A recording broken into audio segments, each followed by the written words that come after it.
ที่อายทักหาอยากให้เจ้าหูว่าอายคิดฮอดเจ้าหลายมันเป็นความสุขทางใจของผู้ชายบ้านๆคนนี้ทักไปทั้งเฟซทั้งไลน์ก็ยอดว่าอยากเว้าน้องเจ้าคนดีแต่ก็ยังบ่มีท่าทีว่าเจ้าสิตอบกลับมา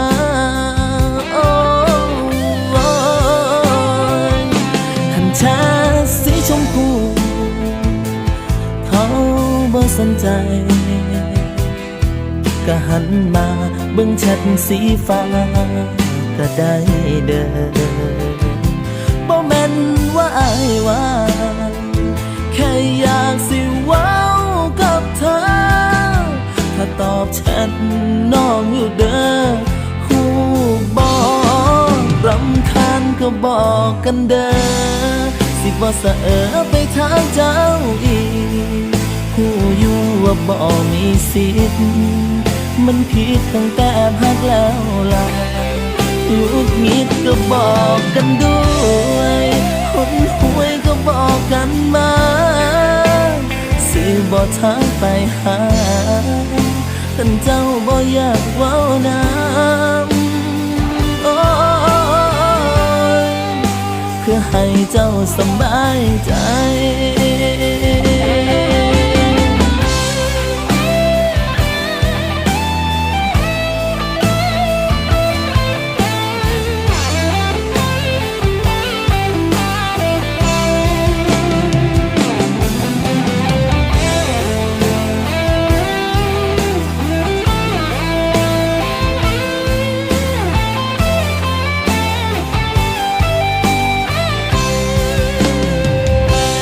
แช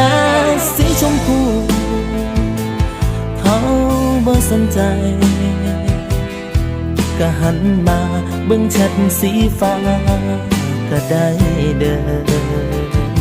บ่แม่นว่าอายว่า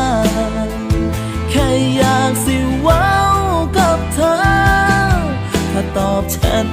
น้องอยู่เด้อฮู้บ่รำคาญก็บอกกันเด้อสิบ่สะไปทางเจ้าอีกฮู้อยู่ว่าบ่มีสิทธิ์มันผิดตั้งแต่พักแล้วล่ะหงุดหงิดก็บอกกันด้วยหนหวยก็บอกกันมา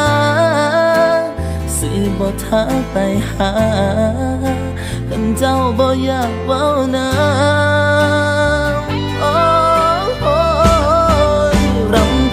ก็บอกกันเด้อสิบ่สะไปทางเจ้าอีกฮู้อยู่ว่าบ่มีสิทธิ์มันผิดตั้งแต่พักแล้วล่ะหงุดหงิดก็บอกกันด้วยหนหวยก็บอกกันมาสิบ่ทักไปหาคันเจ้าบ่อยากเว้าน้ำเพื่อให้เจ้าสบายใจ